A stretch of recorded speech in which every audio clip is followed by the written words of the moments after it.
The problems are so bad. The CCP infiltration, the amount of terrorists that are in Canada, our debt, all of these things.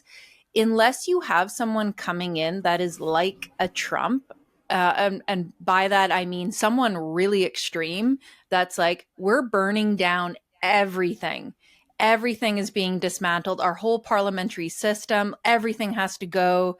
Unless someone does that, like, we're screwed.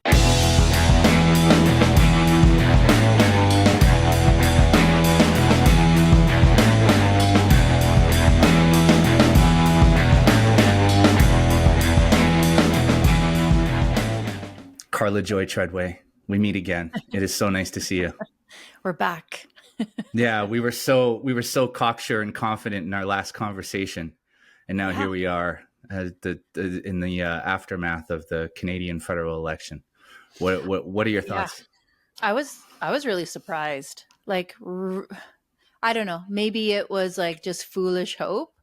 But I was like, there's no way. There's no way that this could possibly happen. And I don't know, I was volunteering for my local Conservative Party. I kind of thought that even though like the polls and everything looked bad, I was like, nah, this is happening. Like, we're flipping this. I was loving what Pierre was doing. Those rallies were giant. I thought for sure this was in the bag. Nope. Yeah. Well, I have a bit of a differing opinion. I wasn't loving what Pierre was doing. I think he made a fatal error. I think he leaned away from his base. It was going to be the young people who are his base and who were going to vote for him. And I think once he started to change the messaging and started to modify the way that he communicated, modify his communication so that it was less forceful, and he kind of toned down the rhetoric, the populist rhetoric, I think that's where he lost it. And that's where he lost me. I mean, in the last couple of months, I was like, I didn't say it on the podcast because I'm neither right nor left. I think these guys are all weasels, but I felt like Pierre Poilievre was our best chance at survival as a nation. And so I didn't want to be overly critical of him in the months leading up. That's not dishonesty on my part. I was just holding back because I just really, really was hoping that he would turn it around. But I just saw what he was doing, and he played the traditional political game. And liberals, the Canadian variety, are masters of that game because they are deceptive and they are liars and they are cheats and they are weasels. And so he attempted to enter that arena and he lost. And in the final days leading up to the election, I wasn't surprised. I had a feeling that this was going to happen because he didn't read the room. He didn't understand. I mean, if I was one of his advisors, I would have told him to lean into the Trump comparisons, lean into it, lean into the conservative thing, because I disagree. Do you really? As someone that does branding for a living, I agree with that. But from a political standpoint, I don't. I'll say I don't know. I don't. I think he was in a really tough spot. And I think the people that think the way that you and I do, I think we're actually a pretty small population. I think the majority of Canadians are liberal. I think they are super brainwashed by CBC, and most Canadians are very anti-American. I think he would have lost way more conservative votes. And at the end of the day, it actually really wasn't a failure because he got more conservative votes than we've seen in, was it decades? So I don't actually think that was a failure. I think he did better than any conservative politician's done in a very, very long time. And if he leaned into Trump, he would have lost all the moderates. And I really got to witness that firsthand, kind of volunteering for the Conservative Party. Like, there's tons of people in that party that don't think the way that we do. Like, conservatives in Canada are liberal. It's a small L liberal. We're just like better with money and common sense and all the things. We're not like Republicans. So if he did act like a Republican, then there would have been way more of just putting him side by side. Carney is essentially the same party, same person, and I think we would have just lost way more votes. So what was the right thing for him to do? I actually have no idea what the right thing is for him to do. I think we got a lot of wins out of that. We had a ton of young people voting Conservative, and those, maybe he could have squeaked out a few more young people by leaning into that kind of stuff, but he would have then lost the older people that were Conservative, that don't want to be associated with that. So it's really hard. I don't really know what the right game to play. And you're right, the Liberals are better at politics. They're dirty, they're cheating, they're liars, but they're really good at the game. Very good. And so the reason I say that is, if you look back in time, and I don't want to make this whole episode about Pierre Poilievre because we got a bigger fish to fry now, but if you look back in time, the majority of his momentum came when he was a populist. That's when what really swept him to like international notoriety. And young people, see, here's what I think. I think older people, especially like the boomers and even the Gen Xers, they're going to vote for their team no matter what, no matter who it is. You could put a upturned mop in a bucket and on one side and an upturned mop and bucket on the other side, and they'll stick to whoever they vote for, whatever team they see themselves as being on. What's happened with the younger generations, like the millennial generation, Gen Z and younger, is I think that politics is becoming more fluid for them. They don't really necessarily identify as one team or another team. And you're kind of seeing that as with these shifts, right? You're seeing these dramatic political realignments. I mean, look at the United States. Trump's administration is packed with Democrats. And it's because what young people are starting to recognize is they're starting to look for the person or the personality over the party. They're starting to look for, is this person, say, for example, Tulsi Gabbard or and by the way, everybody, I'm so sorry if you can hear cars in the background. It is stupid hot in Alberta and I have all the windows open. So sorry about that. But Tulsi Gabbard, Kash Patel, RFK Jr., you have these personalities inside of Trump's cabinet that aren't Republican or from the right wing. And I think Canada is starting to experience a similar political realignment. And so I felt like Pierre Poilievre represented that realignment, like he represented the new. Yeah. And what really bothered me or really sucked to see was that in the months leading up to the election, he fell back into the old. And that wasn't, at least in my opinion, I agree with your perspective at some points, but I really just felt like he had to keep riding that wave of the new politics, the way that politics is now done in the Western developed world. Yeah. And he didn't. He fell back into the traditional way of doing things. And you're right. He won more conservative seats than any conservative candidate ever. Right. Mm-hmm. But fuck. You know what I mean? Like, I'm feeling a little more nihilistic about it all than I used to, for multiple different reasons. One, watching them, like, I'm going to say it, like, just cheat their way to maybe a majority government right now. Like, the statistical possibility of them flipping a riding by one is like, it's impossible. It's impossible. That's not a thing. So watching that slowly happen. The other, I'm not a two wings of the same bird person. Everybody is corrupt. I'm not, that's not my thinking. But what is making me feel nihilistic is the problems here are so bad that even if Pierre got in, a couple things would have happened. One, we Canadians wouldn't have known the catastrophic disaster that was about to happen, and then we'd forever just continue to be stuck in these cycles of every 4 years changing. So I kind of think we need to see like extreme pain before there are actually any changes.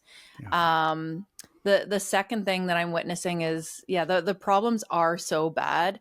The CCP infiltration, the amount of terrorists that are in Canada, our debt, all of these things.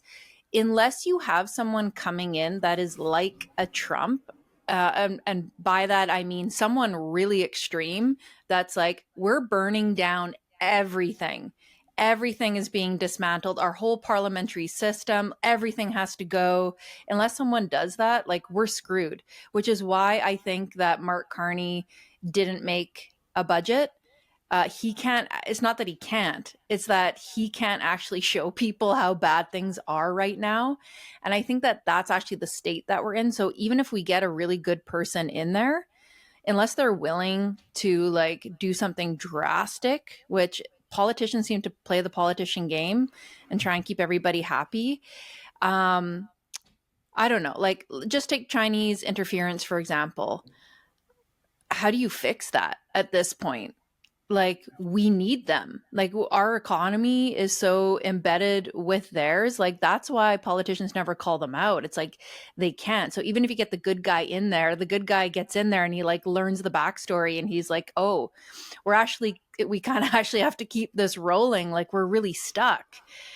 Like that's where we're at. I don't know if the problems can be fixed unless we get a madman in there like Trump or the Argentinian guy that's just like, screw it. And he makes everybody mad. Unless we get someone brave like that, it's just going to keep going the way it's going.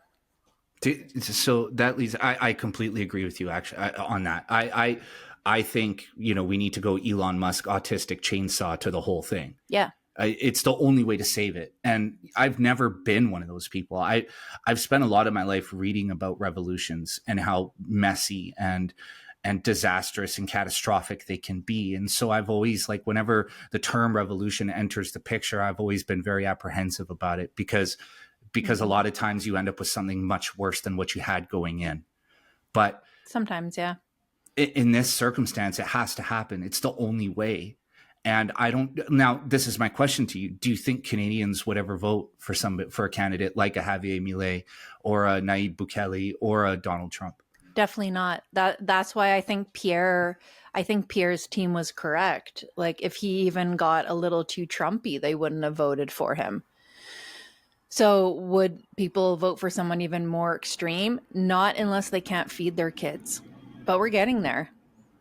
We're getting very close. I just recently wrote an essay titled Canadian Epitaph, and it's kind of like a retrospective on things. And I was running through, as I was writing, like all of the things that have gone wrong. And I only touched a few of the subject. I mean, everything's wrong. So, you could just grab anything and run with it. Yeah. But the food scarcity part, or not scarcity, but the inflation on food in Canada is the part that, like, I really sat with for a while, because I'm like, yeah, like, I don't know about you, but for me, like when we go grocery shopping, our groceries are like $100 to $200 more expensive every week now. And, look, I'm very fortunate. We have the wiggle room. We can work with it. But there are lots and lots of people who don't have that room, that space left anymore. We are bleeding money over here. Like we're just spending so much money on like groceries, life stuff, like just everything. Travel is like 4 times as expensive. And I'm like, after the election, I was just like, screw it, put your head down, make money. I think that's what I texted you, because like there's no other option. And it's wild that they don't care. They don't care about the everyday person. They removed a lot of like the counter tariffs, but not food, like the most important one. Yeah. And of course, when that subject does come up, the rhetoric is always, oh, greedy grocers. The grocers are the ones to blame because they're price gouging. Sobeys. Evil Sobeys. Yeah, I've had a few people explain to me how thin the margins are on grocers, right? Like if you're in that business, whether you own a farm market or a big giant grocery chain like Superstore or whatever, your margins are razor thin. Like you're to the wire. You're not making billions and billions and trillions of dollars, right? Like your operating costs are nearly what you're making every single month in sales, right? So it's not them. It's that we have a government, exactly what you said, that is more concerned with optics than they are with the well-being of the populace that they govern over, and the people that elected them, the people that have employed them. And so like, I love those posts from like young communists. Like, well, do you know how much the CEO of Starbucks makes compared to like the average barista? It's like, yeah, because one person makes coffee and the other person manages thousands of stores, thousands of employees, like has multiple degrees. Like, are you stupid? Yeah. Well, it's like it's also too, it's like, extrapolate that out a little bit. It's, making the businessmen or the executives and the business owners pay more. Well, I'm a business owner, you're a business owner. I don't know about you, but I work 24 hours a fucking day. Yeah. This podcast that everybody's watching right now is 100% produced by me. I do everything. I book all the guests, I do everything. And that's on top of all the other things I do. I'm still recording in this room right now because I haven't had time to finish building my studio because I'm doing it by myself. So if I hire an editor to edit the podcast, which I don't, is all done by me, but I'm going to, I have to eventually, should that person make as much money as I do when I do everything else? Right. But that's it. Right. It's like the thing that drives me crazy about Canadians and the whole socialist point of view, communist point of view, is that they have no idea how hard it is to build something. No. And the whole tax the rich thing, it's like, rich people didn't become rich by being stupid. Mm-hmm. So if you tax them, you think they're just going to sit there and take it? So Mark Carney is very, very wealthy. So what does he do? He sets up his companies in the United States and he has offshore accounts to hide his money from taxes. So this is what will happen to Canada if, and I say if, Mark Carney pursues the things that he says he's going to do in his book. He's flip-flopping right now.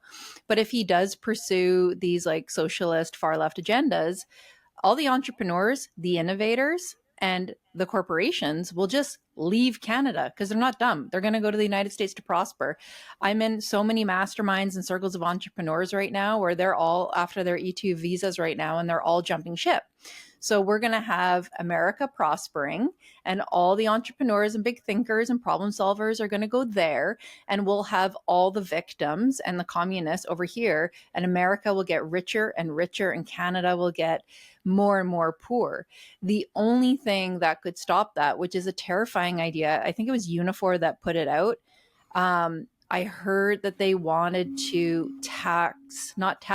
fine corporations who wanted to move their factories outside of Canada, millions of dollars of fines and jail time. That's insane. So you're going to make it impossible for them to be prosperous in their own country. And then you're going to penalize them if they try and leave. Like that's the only thing that's going to stop that. And that's a terrifying thought if that actually is what someone is serious about. That's communism, right? And like, look, going back to the food and the food inflation, the only solution to that problem is to just let the free market do its thing, get out of the way, remove the socialist, regulatory traps and bullshit that the walls and the red tape that you put up. Let the free market do its thing, because the only other option is to nationalize your food distribution and ask the Soviet Union or even recently Venezuela how that worked out. Gray porridge for everyone. Government funded right. Gray porridge. Great. Thank you. Yeah. And, so there's a food bank in Calgary, in South Calgary, that I drive by quite often.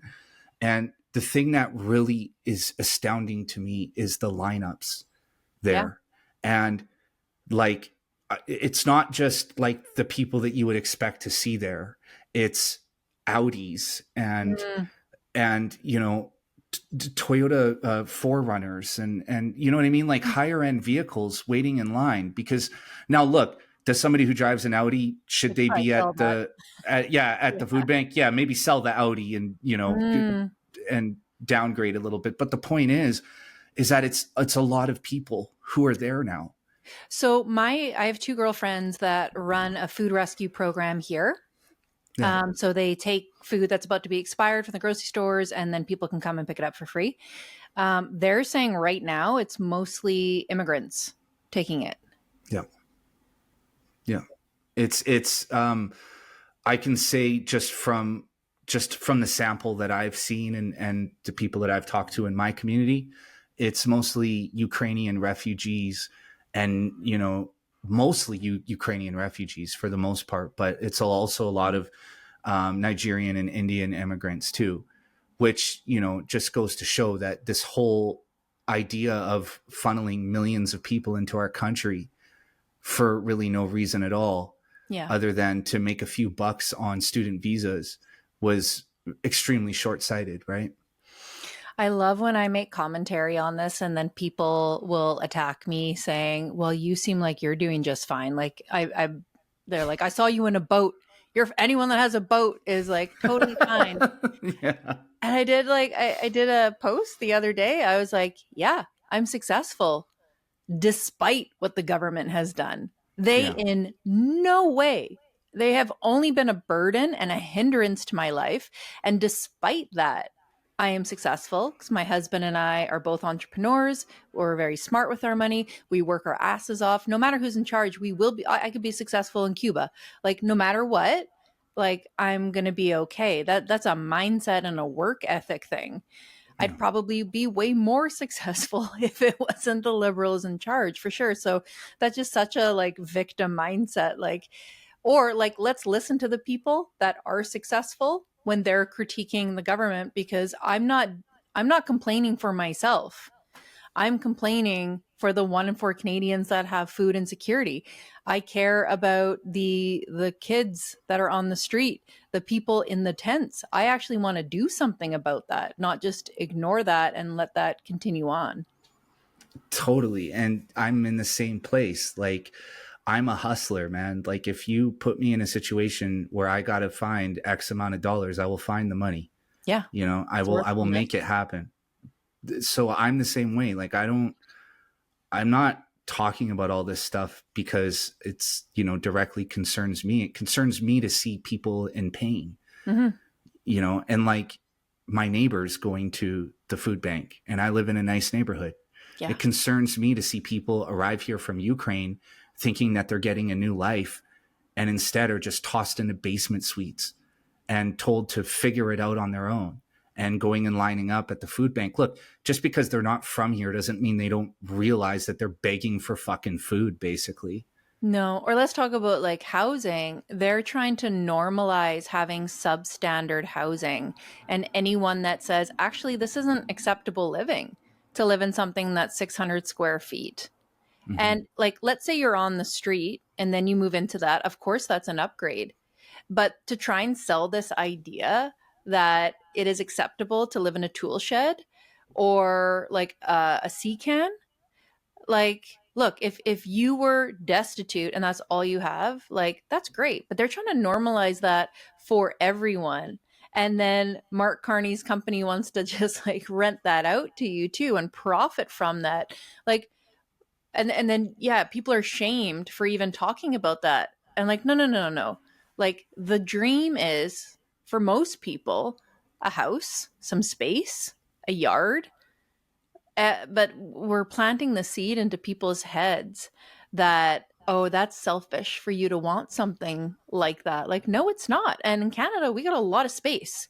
There's no reason why people shouldn't be able to have that. There's no reason why in Canada, we're not one of the most prosperous nations. I can understand if we were at that point where there's 10 billion extra people on the earth and we're starting to run out of space, then maybe that's reality. But that's not where we're at. So why are we selling this like really substandard dream to people? Yeah. And what Canadians should be paying attention to is that there's no discussion on reducing the price of houses for purchase. What the Liberal government is talking about is creating rental housing, which for those who are uninitiated or maybe have never spent much time in other parts of the world, what they're talking about is building housing projects. That's right. The rich will stay rich because they don't want to upset that base unless they do the equity tax. So the very wealthy will stay very wealthy. And then there's no middle class. And then everyone at the bottom gets government rentals, which will be like something in Brazil, just people stacked up, or the Soviet Union, which is not a dream for anyone. No. And look, yeah, if you think that they're going to be building these modular rental sheds in like West Vancouver or, you know, Richmond Hill, Ontario, you're out of your fucking mind. They're going to build it wherever they find the space. And 9 times out of 10, that's not going to be a place you want to be. And so, yeah. And you know what? If we're actually in that scenario, like I said, there's 10 billion extra people on Earth, and we're actually in that scenario, and our leaders are also practicing what they preach. Okay.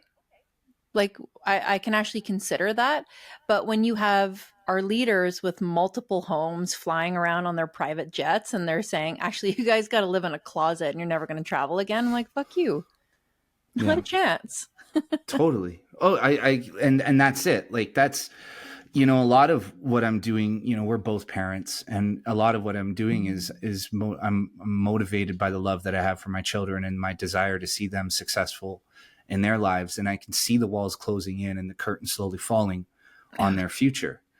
And that kills me. And that's, I think, why I've put myself out there the way that I have. I mean, I spent years just being words on a page. And then I launched this podcast because I felt like I needed to start using my voice and talking to people like you who are far smarter than I and way better articulated at articulating themselves. And so that's why I'm here.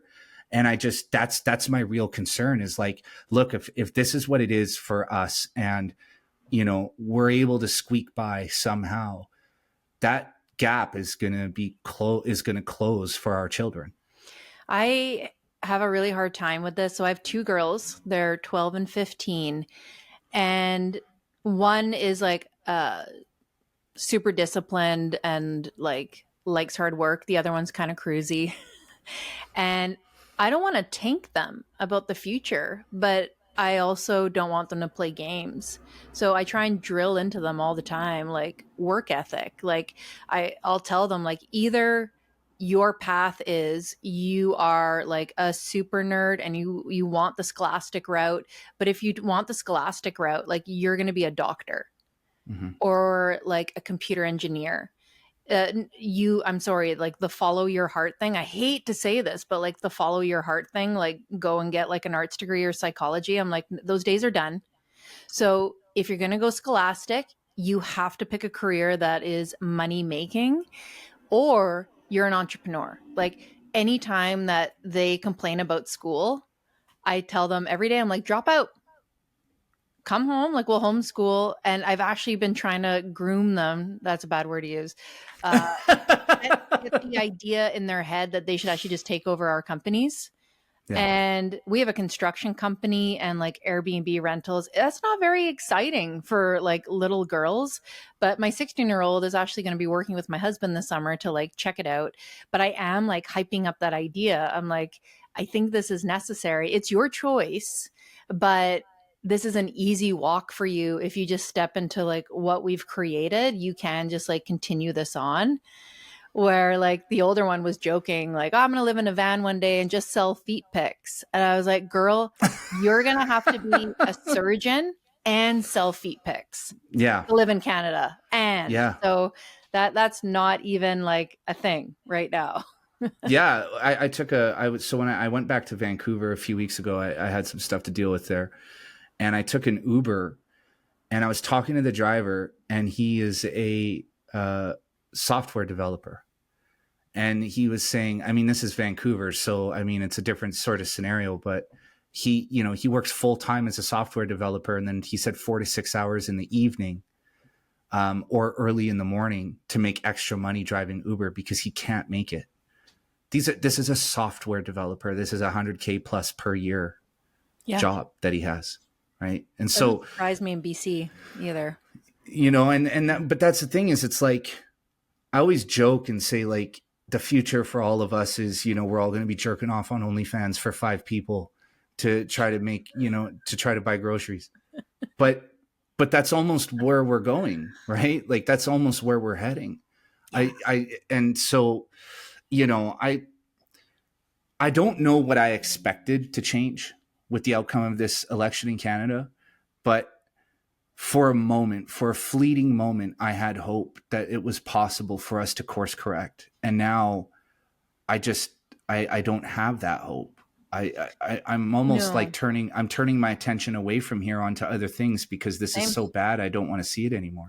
That's why I texted you. I was like, what do you want to talk about? Because after the election, I kind of stopped paying attention to politics. I check in every night, like to see like what the drama is of the day, but I'm not deeply in it because as soon as the election happened, I was like, whoa, put your Yeah. head down, Carla, and make money because the old ways are done. The university, school, everything's going to be fine. That is done right now under this administration, and we have to think outside the box. So as much as I want to tell my girls like follow your heart, I'm like maybe take over the construction company.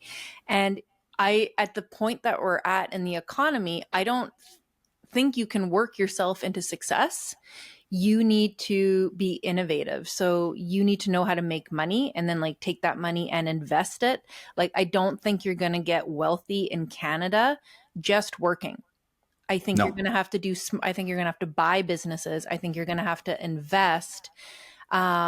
Just having a good job, I don't think, just like that software developer, I think those days are done.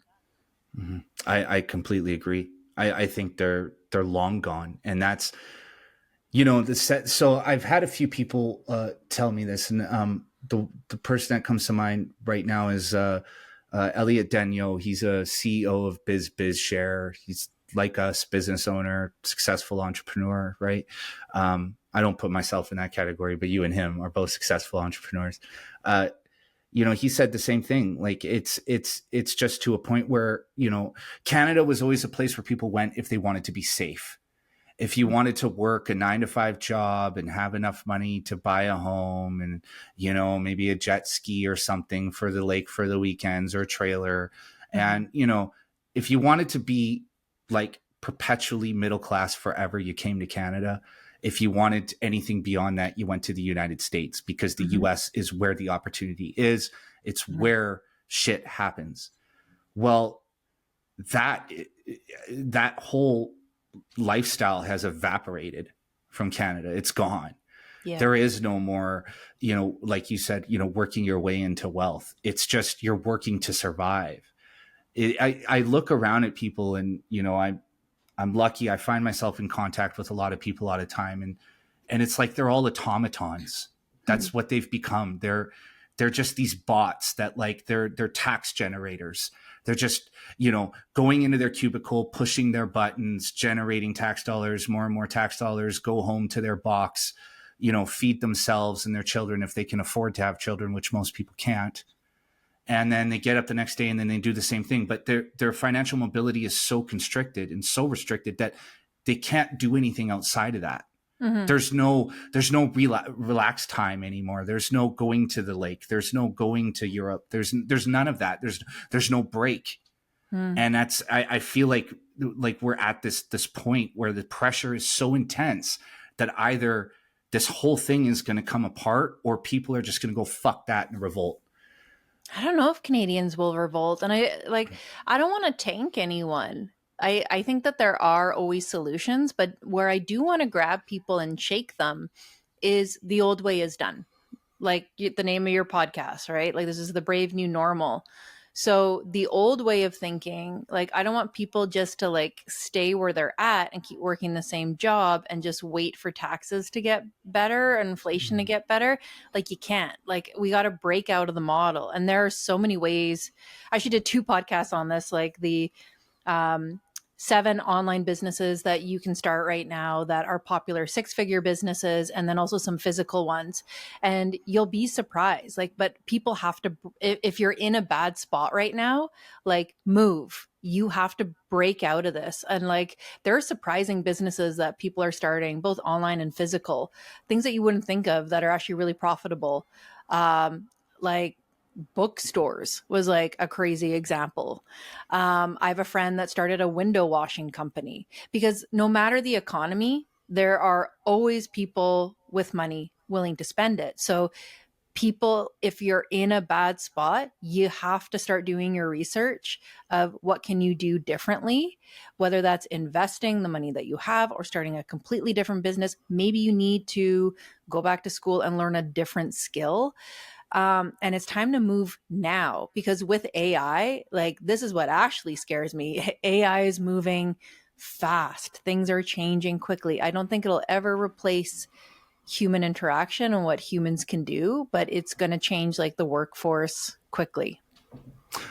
I almost think that it will change human. Oh, I don't almost think. I do think it will change human interaction. You know, like I was fucking around with Grok and Chat GPT lately, seeing if it could replicate my style of writing. So I would ask it to write, you know, an article on such and such topic in the style of Jason James from Brave New Normal. And I have a lot of material on the internet, so there is a lot of places that it could pull from and reference.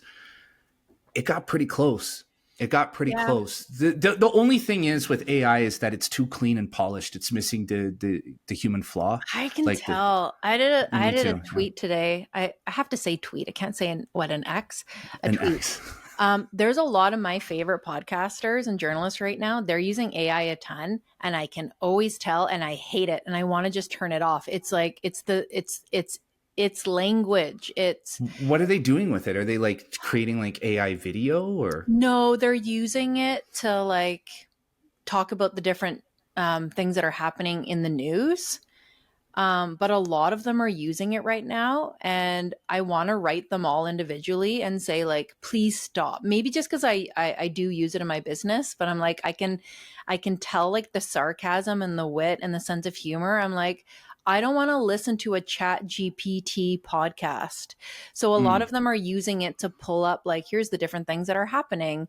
That's not democracy. That's tyranny on overdrive. Like that kind of sound. I'm like, please stop.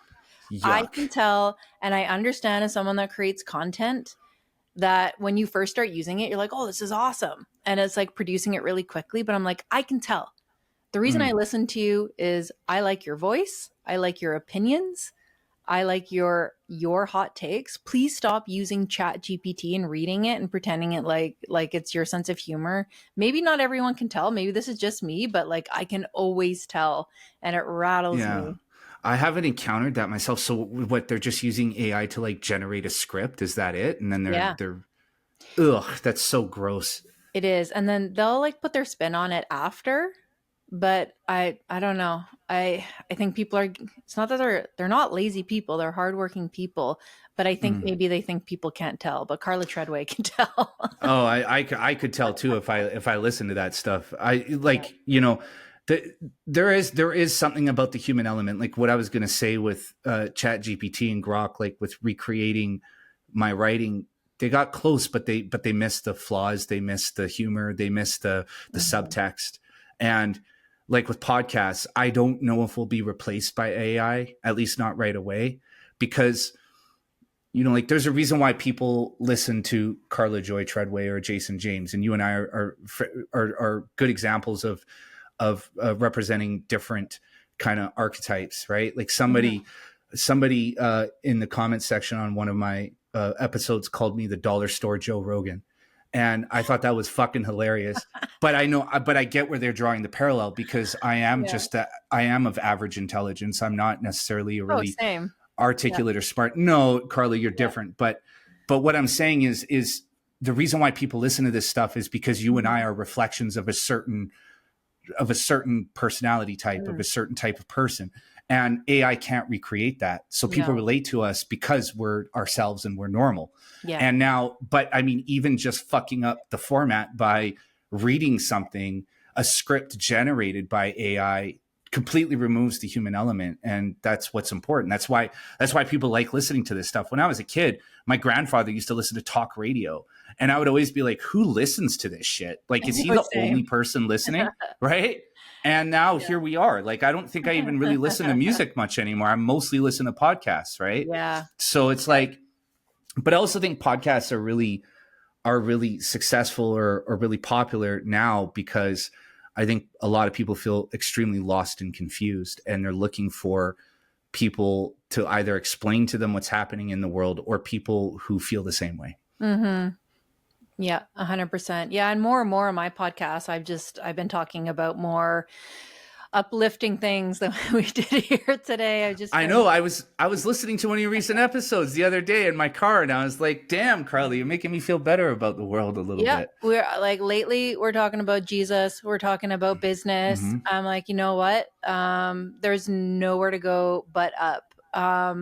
Like we have to. Like I'm watching Mark Carney, and there's a very, very small piece of me that's watching him thinking maybe he does the right thing, because at the end of the day, he just cares about getting wealthy. So maybe he will recall Bill C-69, and because currently he's doing the opposite of everything that he said he would do, the complete opposite. So he has no values. But if he is the Mark Carney of his book, then we're in trouble. So meanwhile, I am not wasting 1 second. So if things are turning out well, I am not going to waste this time moping and being scared, waiting for someone to fix my problems, when like I could have just like been making money this whole time and like getting myself to a good place. Or if we are about to head into a disaster, all the more reason for me to be in a really good place. So whether it's good or bad, like I am working, hustling, doing what I can, and also not being upset. You know, like we're fishing, we're going on vacation, we're like going outside. I'm like, I've spent enough time scared and stressed and upset and mad the last 5 years. Like the world's not getting any more of that out of me. Like I'm done. I could just be happy and wealthy and moose rich. Like I just have moose meat. I'm hunting and like, doing well. So I think that's the attitude that we all need to embrace. We need to stop waiting for the politicians to fix our problems. We have to fix our problems right now. Karla, that is such a beautiful way to end this. I know you got to go pick up the kids. We didn't even touch on any of the stuff that I wanted to talk about today, but you know what? Do it another time. Yeah, let's rebook this, because I wanted to talk about the King's Throne speech, Mark Carney sitting there in the like a child at the kids' table. Let's do it quick, because you know what's so funny about that is I thought we needed to feel bad and we couldn't be patriots because we were all evil colonizers. And then we're a sovereign nation. I know. They're like, bring in the king. That's what I thought too. I was like, for these badass sovereign, reversing colonialism, we're freeing the indigenous people. As soon as we elect this, our new liberal leader, we're like, I'm like, okay. Call the king. It's a good thing to be a colonizer again. You're allowed to be a patriot. You're allowed to be a colonizer. We're back. We're back, baby. Colonial Canada 2025. It's so fucking stupid. And that's the thing. Like I was listening to it the other day, and I got maybe halfway through and I had to shut it off, because first of all, like he's reading a speech written by Mark Carney and like 10 other people, right? Like he doesn't even he obviously didn't even fucking bother reading it before he read it out loud. Yeah. Right. It's so painful to listen to. But the whole thing is just like, what the fuck are we doing? Are we a sovereign country, or are we still subjects of the monarchy? Why is Mark Carney sitting in this like tiny chair in front of the throne? Like he looks like he's like, he's a kindergartner, like listening to the teacher read a book. You know what I mean? Like the whole thing is just so fucking absurd. And the governor general saying, isn't this nice how our two different nations can like come together and like hold hands? And you're like, do you not understand the monarchy? How this actually works? Right. We're actually not separate. He's the king of Canada. He's the king of Canada. We're right? Different nations. Like it's so crazy, because it's like, so she deleted that. Of course she did, dummy. But like, I read some analysis, right? Of course, just ridiculous legacy media pundits, saying like this was a fantastic showing of the king in Canada to send a signal to Trump that Canada is still part of the British Empire and he has a bigger fight on his hands. It's like, shut the fuck up. My prediction is Mark Carney is going to start showing up to the House of Commons with like a velvet red cape and like a staff and a scepter. That's what he really wants, King Carney. Right, King Carney. Welcome to the Carnival. But you know what I mean? Like it's we're so upside down and confused. And it's just baffling that Canada can't stop embarrassing itself. That it's like it's to a degree where it's like, okay, guys, what do you do? What are we? What are you? Today you're colonizers. Tomorrow you hate the colonizers. Today you're like, what are you doing? Right. And the thing that's really beautiful about all this is that all it took was for Donald Trump to point to it. And all of a sudden our identity crisis began. And here we are, the great unwinding of the northern nitwits. He did us a big favor. Completely. Totally. All of a sudden Canada's like, oh, wait a minute, we should have interprovincial trade. You're like, yeah, you think? You dummies? What are you doing? I know, right? Well, look, I know you got to run, but I want to say this really quickly before we end. I went to a conference, an agricultural conference here in Calgary. I was invited by a friend to go and listen to some of the talks. And what was really, really scary to me, and the reason why they invited me, was to show me that there is no possible way to ship like apples from the BC's interior to where you are in Ontario.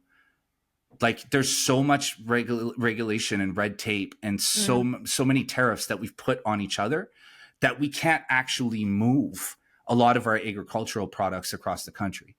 It's such a mess that we can't do it because we socialized each other to death. So now all these people from across the country, these farmers and, people, food distributors are trying to figure out how to do this. But what they're realizing is as soon as they cut one piece of red tape, there's 5,000 more strands. And so like they were explaining to me that like, in order for them to do this, like we have to start from scratch. We have to completely get rid of the bureaucracy. And going back to the start of our conversation, we have to autistic chainsaw this motherfucker and just rip it all down. Yeah, we could cut the government by 80%. I guess I'm a libertarian now, because the only thing that the government should do is, I think, national defense, building us roads. I think they should probably get out of healthcare at this point, or at least only be half. Yeah. They shouldn't be in schools. Like, that's it. Roads and safety, like war. That's it. Nothing else. Even then, just hire a private company to do the roads. We'll all pitch in some cash. We'll do a GoFundMe. That's true. Okay, so only national defense. That's it.